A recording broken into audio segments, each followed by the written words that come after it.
қойыңдар. Ең алдымен математика сабағындағы осы ақпан айындағы дәйек сөзден бастаймыз. Ақпан айындағы дәйек сөз жасампаздық пен жанашырлық айы. Өнерлі бала, өгіздер. Біз кеше сынып сағатында өте осыған түсініктеме бердік. Кім қалай ойлайды? Өнерлі бала өрге жүзу дегенді кім қалай түсінеді? Бекжан айтшы. Өнерлі бала өрге жүзеді деген мағынасы өнерлі бала әрқашан алға ұмтылады, биік жетістіктерге жетеді. Өнерлі адам еңбекқор табанды болуға үйретеді. Сондықтан әр бала өз қабілетін дамытып өнерлі болуға тырысуы керек.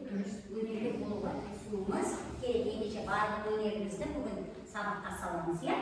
Енді сабағымызды бастамас бұрын жақсы көңіл күймен бастаймыз. Мына көрсетілген смайликтарды жасап отырыңдар. Күн шуағы, жағымды көңіл күймен сабақты бастаймыз. Кәне? Әдемі істенді. Келесі. Өте жақсы.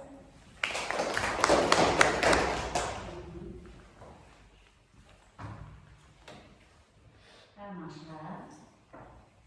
Өте жақсы.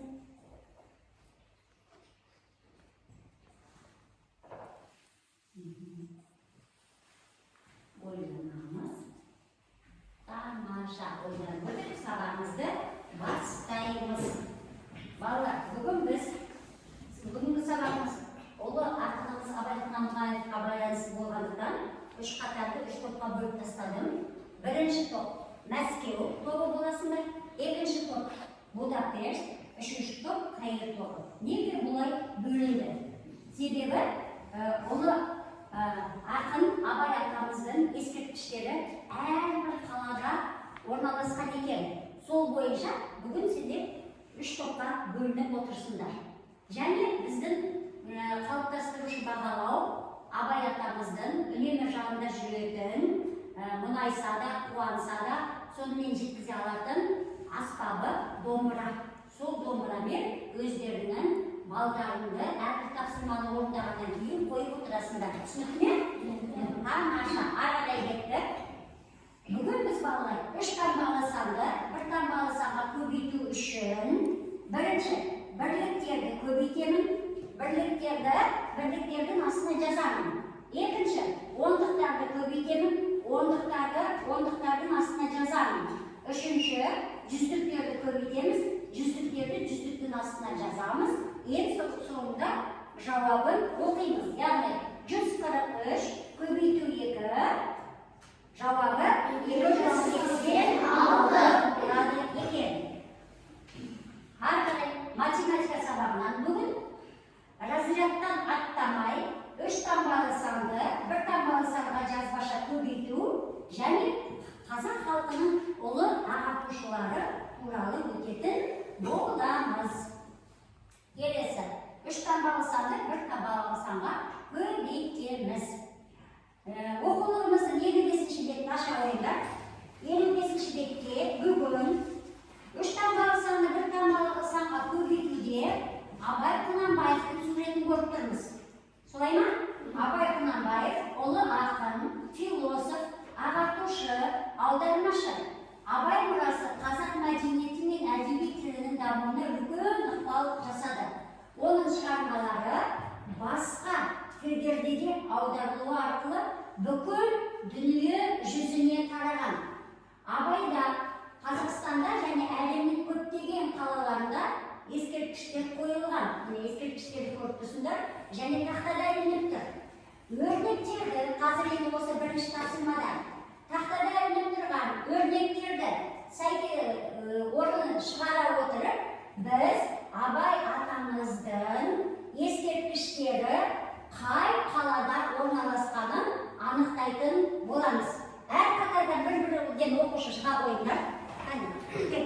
Екінші қатар топтан келіп біреуін аламыз, группада тобымен шығар, біреуін аламыз. Жауабы бойынша ол ескерткіш қай қалада? Үшінші топ келіп қойыңдар. Осы болды, үшінші топ.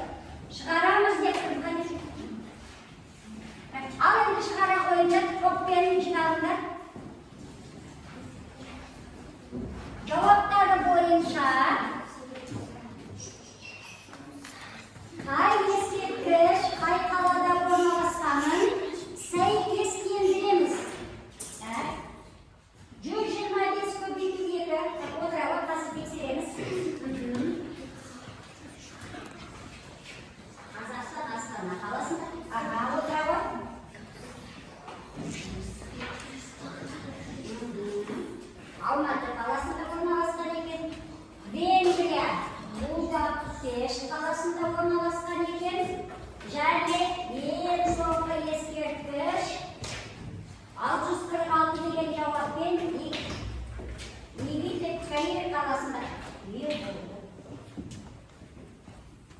Египет Каир қаласында орналасқан екен. Кәне 214 көбейту 2.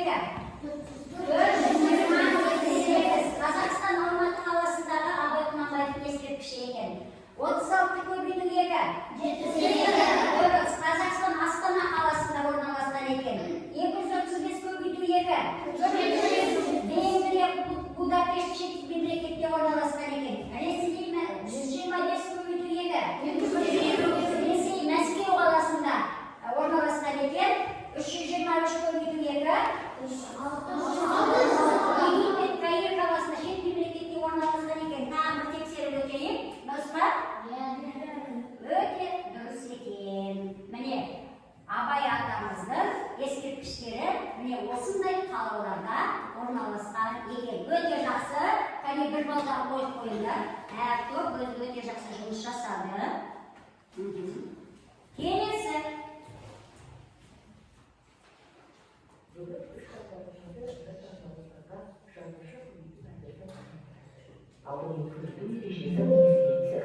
Көбейту бірінші сан қосылғыш ретінде екінші сан қанша санды көрсетсе, сонша рет қайталанып орындалатын арифметикалық амал. Бірінші сан қосылғыш ретіндегі сан көбейткіш, ол көбейтіледі. Қанша рет қайталайтынын көрсететін екінші сан көбейткіш деп аталады. Көбейтіндінің нәтижесінде шыққан сан көбейтіндінің мәні деп аталады. Көп санды санның жазбасындағы әр сан белгілі бір орын алады. Санды жазуға арналған орында тұратын цифр разряд деп аталады.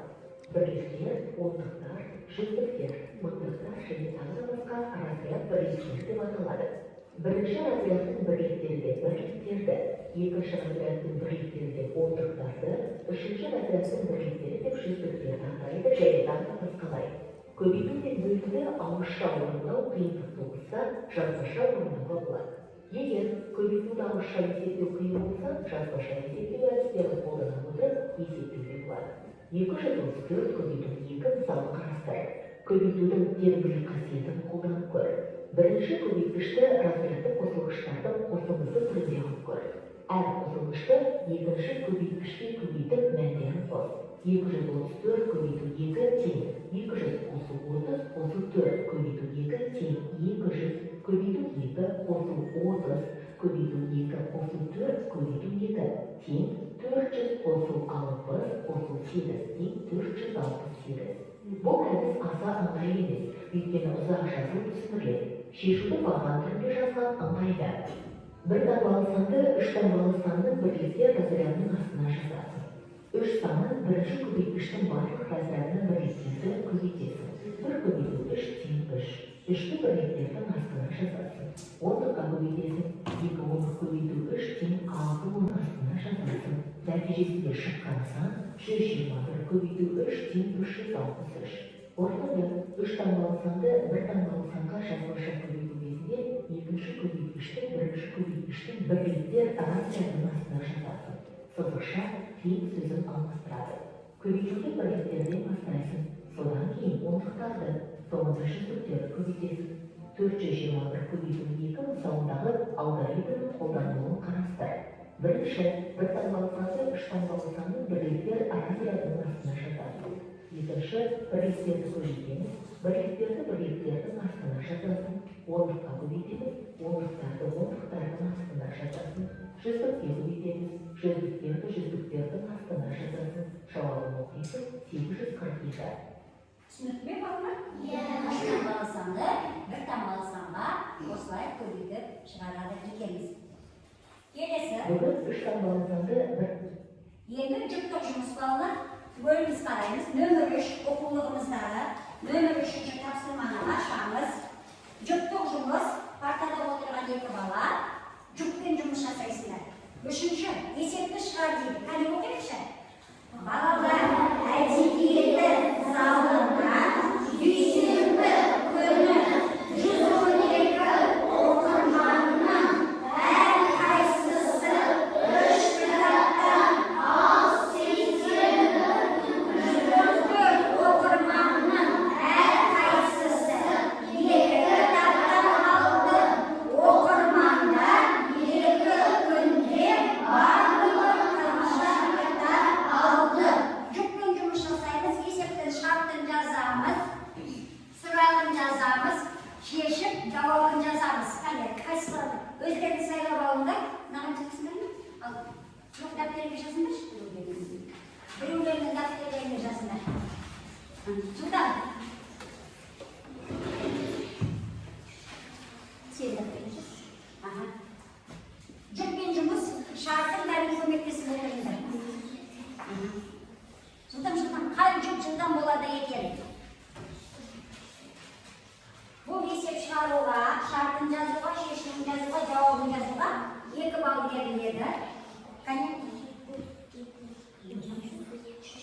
Bunday есептерді көп шығарғанбыз.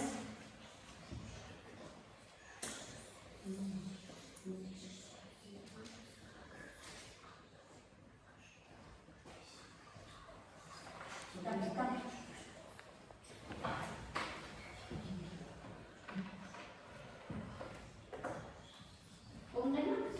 Екінші топ болды.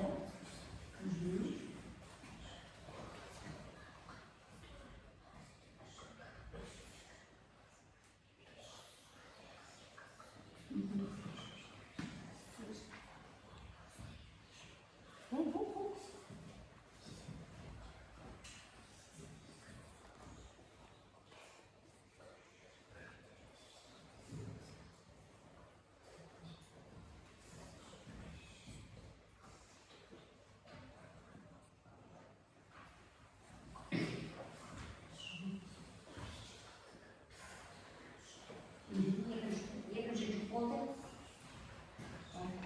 Үшінші жұп болды.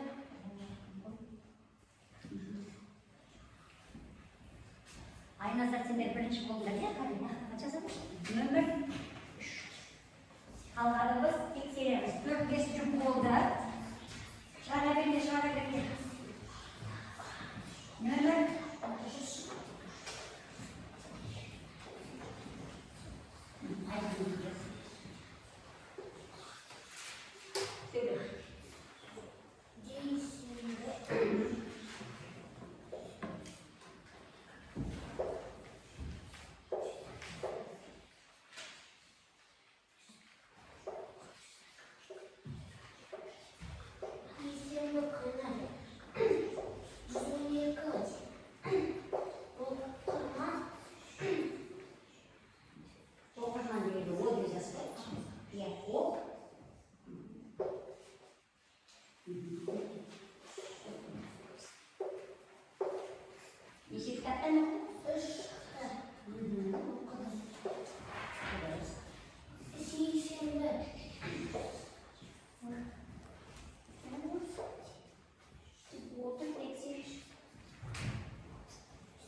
Көбейді. Нәтижесін қосамыз. Тамаша, нәтижесін қосамыз.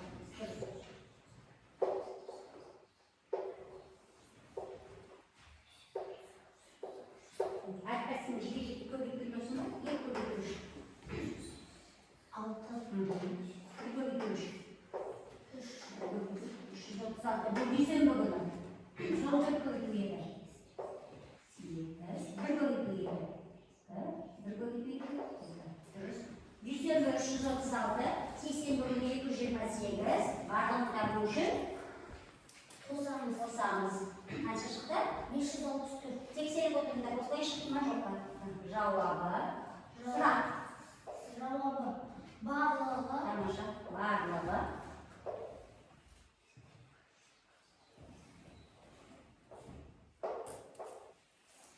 Барлығы 564 кітап алды. Дұрыс. Неше, қанша кітап болды? Барлығы 564 кітап алды. Түгел болдық па? Тексеріп отырыңдар. Түгелден осылай шығардыңдар ма? Иә. Қазір тексереміз тағы. Тамаша, ол жауап. Ал тексерейік балалар. Түгеліміз экранға назар аударамыз. Бұл жерде жеке-жеке табылған екен. Duysenbi kuni masalan 112 o'qigan 3 kitobdan 336, kitap seshanba kuni 114 dan 2 kitobdan 228 kun, ya'ni 2 kunda barlig'i qancha kitob desa, jeki 336 ga, dushanbadagi, seshanbadagi 228 ni qo'shgan ekan. Bunda barlig'i 2 kunda 5-6 kitob oldi. Al senlar ko'pincha bir o'rnak bo'yicha bir amalga chiqardinglar, ya? Bunda durust. O'ta yaxshi. Qanday bo'lamiz, juftlar yangi ball qo'yib qo'yaylik. Sabaqning sonida kim qancha ball olganini aytasizlar, qo'yib. Kelasi orqaga ketdik. Nomer 4 esepni chiqardik. Qo'yib qaraymiz. Abaydan qara so'zlari 184 betdan turadi. Eğer 12 kunde 4 betdan o'qilgan bo'lsa, 12 kunde o'qilmagan qancha bet qoldi? Al qaraymiz. Abaydan qara so'zlari 184 betdan turadi. O esepte şartında neni bildiradi? Abaydan qara so'zlari 184 betdan turadi. Eseptin şartında bunu qalay yazar edinglar? Kim aytadi? Al. 184 ko'paytu. Şartın 184 betdan turadi degan eseptin şartında neni yazamiz? Solay qo'shilsinlarmi? Al, so'ni so'rab turibman senlarga. Nega yazar edinglar? Al, meras. 12 kunde 4 betdan. Aha. Odan keyin Barlig'i 184. Dürüst aytadi. 12 kunde 4 betdan kim jasadi? Bu nomer 4. 12 kunde 4 betdan deydi. 12 kun. Aha. 4 betdan siziqcha, 4 betdan. Aha. 184 betdan turadi. 184 betdan turadi. O neni bildiradi? Burası barlig'i 184 dan. Aha. Eğer 12 kunda 4 betdan tursa, 184 betdan turadi. O'qilgan bo'lsa, o'qilmagan qancha bet qoldi? Qoldi. Tomosha. Qoldi.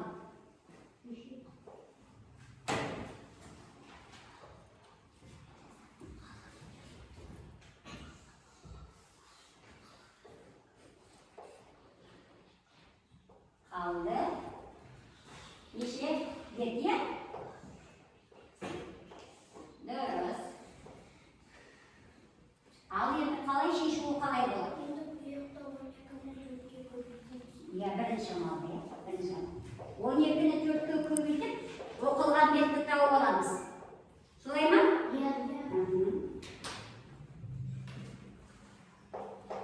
O 12 ko'paytirib 4, 2 birlik ko'paytirib 4.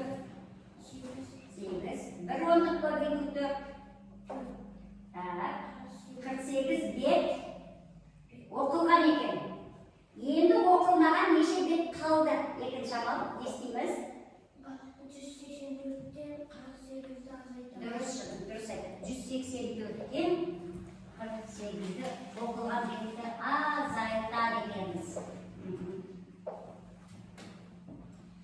O'qilmagan necha bet qoldi? 8 dan 4 azaytamiz. 4 dan 8 dan. 4 dan 8 azaytamiz deb yozamiz. 4 dan 8 ga olamiz.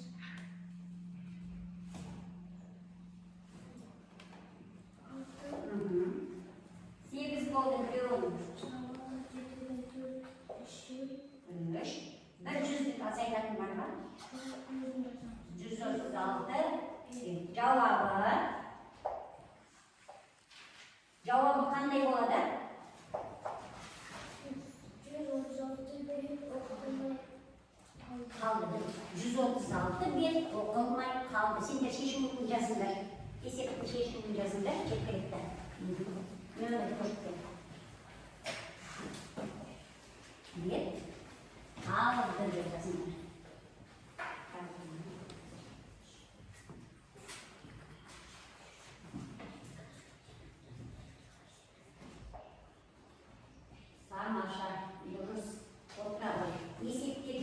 bal berildi, 2 balını koyalım. Biraz. Şeşuğunu kadar yazarız bu. Cevabını.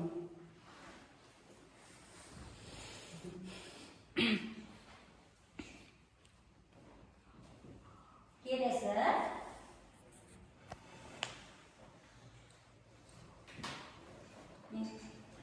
Şartı kişiliği başkaça barlığı degende biz özümüz kalay yazamız şartında solay yazdık.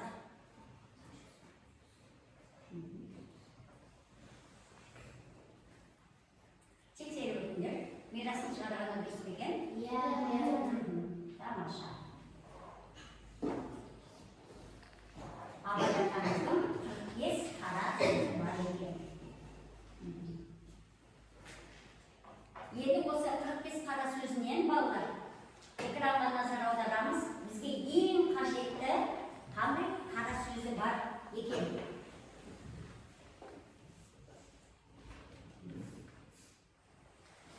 On yettinchi qara so'zi. Abay Qunabay Qozoq xalqining ulug' o'shig'i, aqlni ag'artuvchisi. Onun çıkarmaçılığı ulusal adabiyatın davamında zor bir postı. Abay'ın danalağı ve terin filosofiyalı oyları әсіресе қара сөздерге айтын көрініс табады. Бұл туындысы тек әдеби мұра ғана емес, қазақ халқының өмірі мен болмысына терең бойлаған рухани және адамгершілік бағдарлама. Қара сөздер Абайдың саналы ғұмырының жемісі, өмірдің көрген түйгені мен ұлт тағдыры жайлы терең толғаныстарының көрінісі. Бұл еңбектері Абайдың бүгінгі күнге дейін өзектілігін жоғалтпай, әр ұрпаққа ой тастап бағыт-бағдар береді. Ал қандай Абай адам бойындағы қайрат күш деген, ақыл, жүрек. Осы үшеуінің кім мықты деген сұрақ болған екен. Жүрек айтады, мен мейіріммен, адамшылықпен өмірге жан беремін дейді. Қайрат айтады, мен күшіммен, батырлығыммен, бәрінен үстінмін дейді. Ақыл айтады, жоқ, мен біліммен, парасатпен жетекшімін дейді. Келесіде қайрат, адам тек менімен іс қылады, мен болмасам ештеңе тынбайды дейді. Ақыл айтады, бірақ мен болмасам сен қате жолға түсіп зұлым боласың дейді. Дұрыс айта ма? Ал жүрек айтады, екеуің де керексіңдер, бірақ адамды адам ететін менің мейірімім, яғни жүрегім дейді. Қайсының дұрыс екен? Қайрат, жүрек тым жұмсақ, ол әлсіз дейді. Ақыл, бірақ онсыз адам жүрек болмаса тас бауыр болады дейді. Сонда Абай атамыз, үшеуің де өзінше мықтысыңдар, бірақ адам болу үшін бірлік керек екен. Ақыл жол көрсетсін, қайрат қорғап жүрсін, ал жүрек басқарсын дейді. Дұрыс айта ма? Үшеуі ойланып үндемей қалды. Жүрек айтады, мен әділетті, рақымды, ақылы жолды ғана қалаймын. Ақыл айтады, онда жүрекке сенім білдірейік. Қайрат айтады, бірлік болса, адам шын кәміл бола алады. Ақыл жол, жүрек нұр, қайрат құрал екен. Міне Абай атамыздың балаларға осы әңгімені айтып, балалар қызықтап тыңдап отырған екен. Ей балам, адам болам десең, жүрегінің сөзін тыңда. Сонда ғана шындық жолында боласың деп, осындай бізге қара сөз жазып кеткен екен. Тамаша. Ары қарай сабағымызды жалғастырамыз. Енді бөліміз отырып, осы Абайдың қара сөзін түсіндік. Енді Абай атамыздың желсіз түнде жарығай атты әнімен кішкене дем алып алайық, иә? Әнді бірге қосылып айтуларына болады. Thank you.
шығарамыз.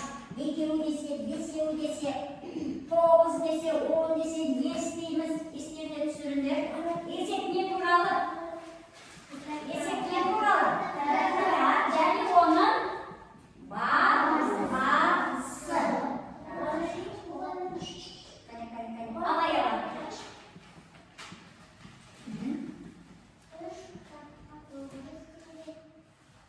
Балаларға арналған 2 кітапқа 600 теңге. Осындай 3 кітапқа қанша теңге төлеу қажет? Есеп не туралы? 600 бөлу 2 дейді. Сонда 600-ді 2-ге бөлгенде не табамыз? Тамаша, бір кітаптың бағасын табу керек, иә? 600 бөлу 2. 300 теңге деген ол? Бір кітаптың бағасы. Енді бір кітап 300 теңге тұрса, 3 кітап қанша тұрады? 900 давай, аяла жазамыз шынған. Көмір жазып отырамыз. Нөмір 5. Балаларға арналған 2 кітапқа, 2 кітап. Күнсал кітап.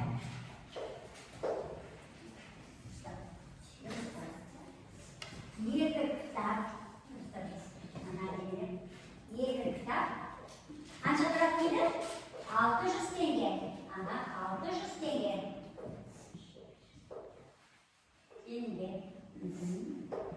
Осындай 3 кітап. 3 кітап. Неше теңге? Неше теңге? 3 кітап жазып отырамыз балалар. 3 кітап неше теңге? Al şarabı.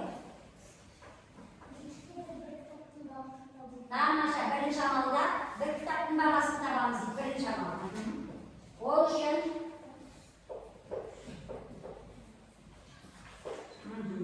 Birinci amal.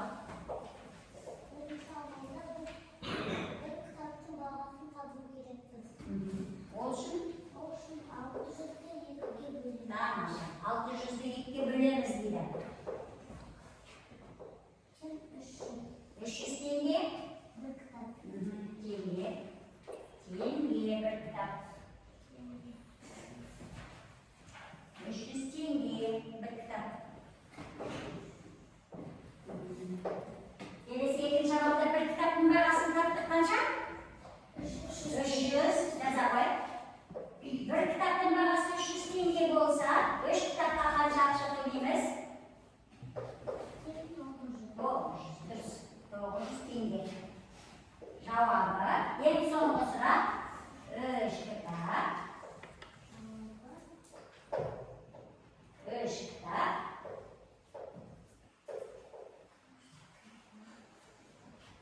Neçe tenge? 900 tenge. Dürüst. Anlaştık.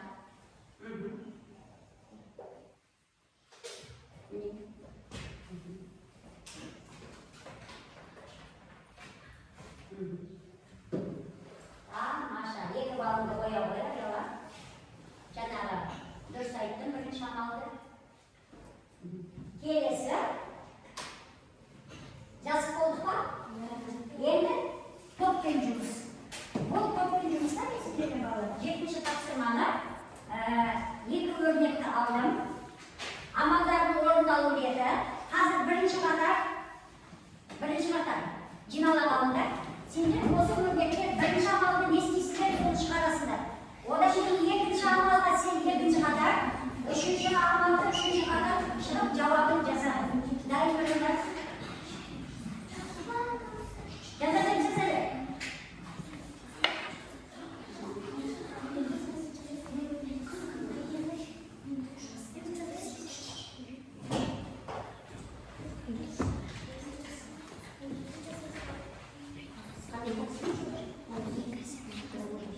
Birinci amal sende mi?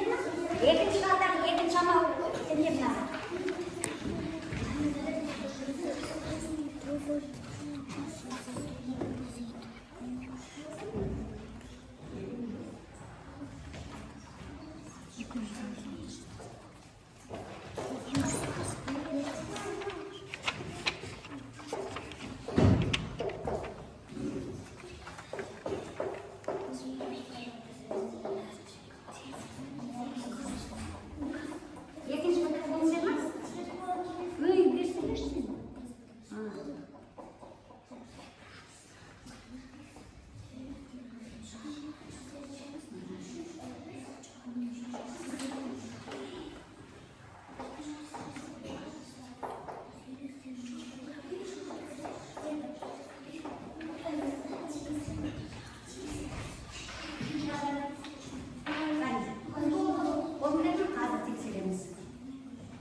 33 deydi. Birinchi marta birinchi top. Birinchi amalda ko'paytirsinga 237 ko'paytirish 600 ko'paytiruv 3 degan bo'lgan. Inshaalloh 696 2 ko'paytirish 6 3 ko'paytirish 9 7 ko'paytirish 696. Ikkinchi qator 910 dan 696 ni azaytiribdi. 4 214. Durust. Üçüncü qator 214 ga qo'shamiz. 4 qo'shib 9. 11 oyda 1 qo'shib 1 2 oyda qilmish. 2 qo'shib 1 3 durust. 63 bo'lishadi. Ikkinchi qator tushunasizmi? Birinchi top 103 ni 2 ga ko'paytiribdi. 206 deydi. Durustmi? Ikkinchi top 900 dan 206 ni azaytiribdi. Alınmağınızda 10 azaytı aldı. 4, 9'dan 9, 8, 8'den 6, 694 diyoruz. Yeni kostan 4 kosun 4, 9 kosun 16, 6 kosun 7, oradan 8, 864. Öte tamaşa. Bunlar mı kaçsınız diye? 864 dürüst var. Kelesi 700 olan başka tafsirma, o bizimde de başka tafsirma verildi. Tamaşa, öte жақсы, baldarında, екі baldarını koyup koyunda, әртүр öte жақсы жұмыс жасады. Tafsirmalar öte жақсы орындарында. Балдар, сонымен, бүгін математика сабағында öte жақсы жұмыс жасады. Бүгінгі сабақта не үйрендік?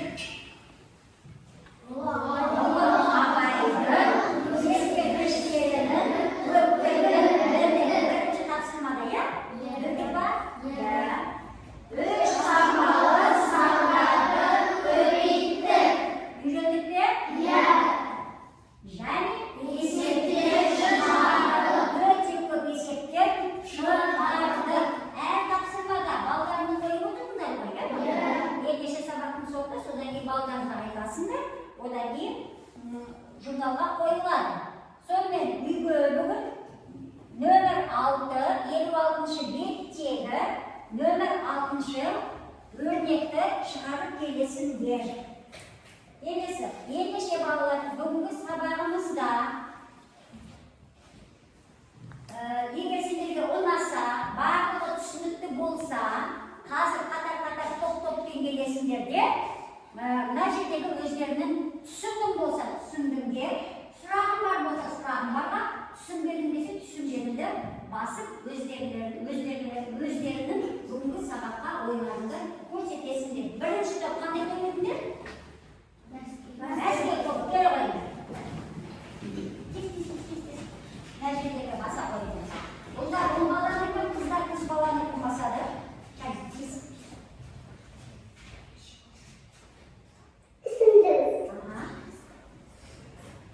Ол баламыздың басасыз. Рахмет.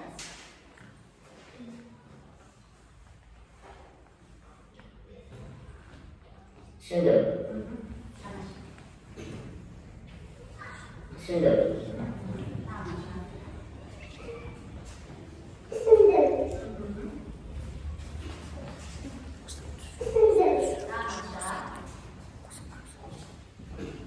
Түсіндім. Екінші топ қайда кетісті? Бұлда жетісі одан кешкене қойыңдар. Шыдам. Түсіндім.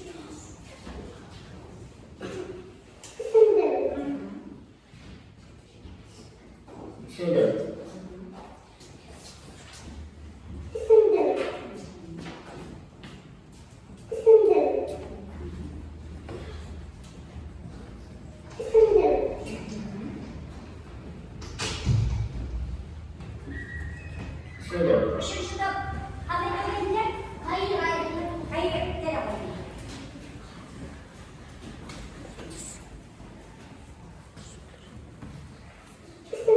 Тамаша.